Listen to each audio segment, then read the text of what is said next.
नमिताने समोर ठेवलेली बाटली पाहिली आणि पाणी समजून ती गटागट प्यायली. पण ते पाणी नव्हतं, तर कीटकनाशक होतं.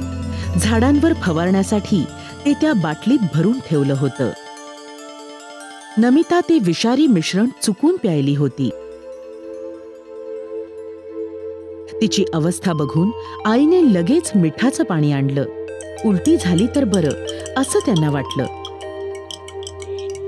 पण ते अगदी चुकीचं होतं.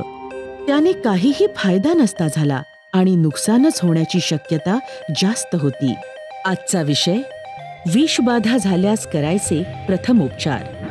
First aid for poison injection.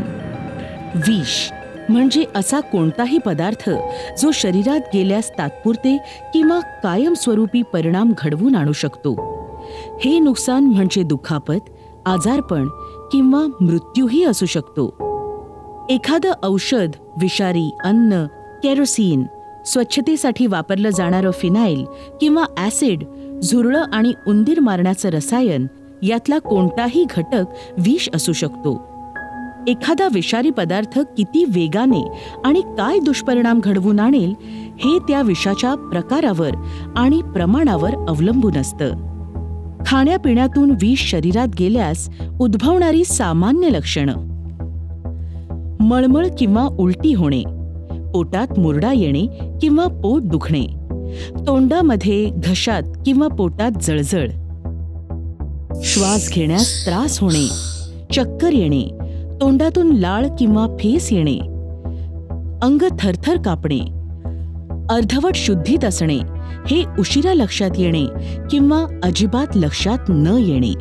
कधी कधी फीट किंवा आकडी येऊ शकते. बऱ्याचदा श्वासाच्या दुर्गंधीवरून एखाद्याने विष सेवन केल्याचे लक्षात येते. तोंडावाटे विष शरीरात पोहोचल्यास काय प्रथमोपचार द्यावे ते पाहू. तुम्ही स्वतः शांत रहा आणि लवकरात लवकर व्यक्तीची अवस्था चेक करा.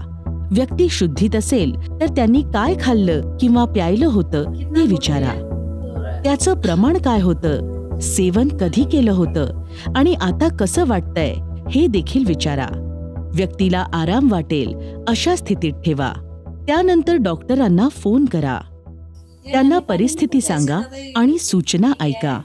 तो विषारी पदार्थ आजूबाजूला कुठे असेल तर त्याचं नाव आणि प्रमाण पहा.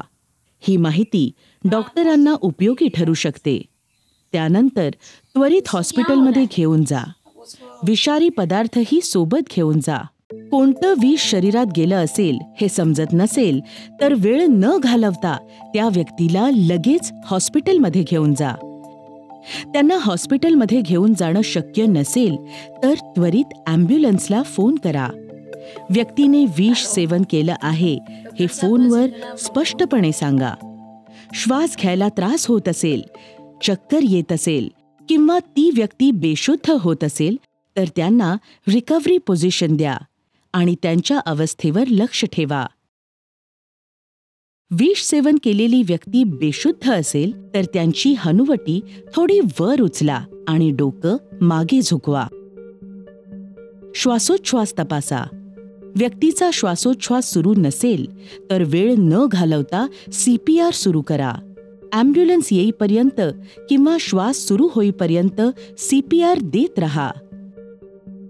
तोंडाने कृत्रिम श्वास देण्याचा प्रयत्न करू नका. हॉस्पिटलमध्ये जाताना विषारी पदार्थाचा नमुना सोबत घेऊन जा. उपचार करताना त्याची मदत होऊ शकते. अजून काही महत्त्वाचे मुद्दे: विष सेवन केलेल्या व्यक्तीला काहीही खायला किंवा प्यायला देऊ नका. त्यांना उलटी करायला लावू नका. असं केल्यास विषारी पदार्थ श्वसन नलिकेत जाऊन फुफ्फुसांनाही हानी पोहोचू शकते. दुर्घटनेपेक्षा दक्षता चांगली. विषारी पदार्थ ठेवताना सावधगिरी बाळगा. विषारी पदार्थ आणि औषधे मुलांच्या हाती लागणार नाहीत अशा ठिकाणी ठेवा. एखादी जवळची व्यक्ती आत्महत्येसंबंधी बोलत असेल तर त्यांचं बोलणं गांभीर्याने घ्या. प्रथमोपचार शिका, जागरूक रहा.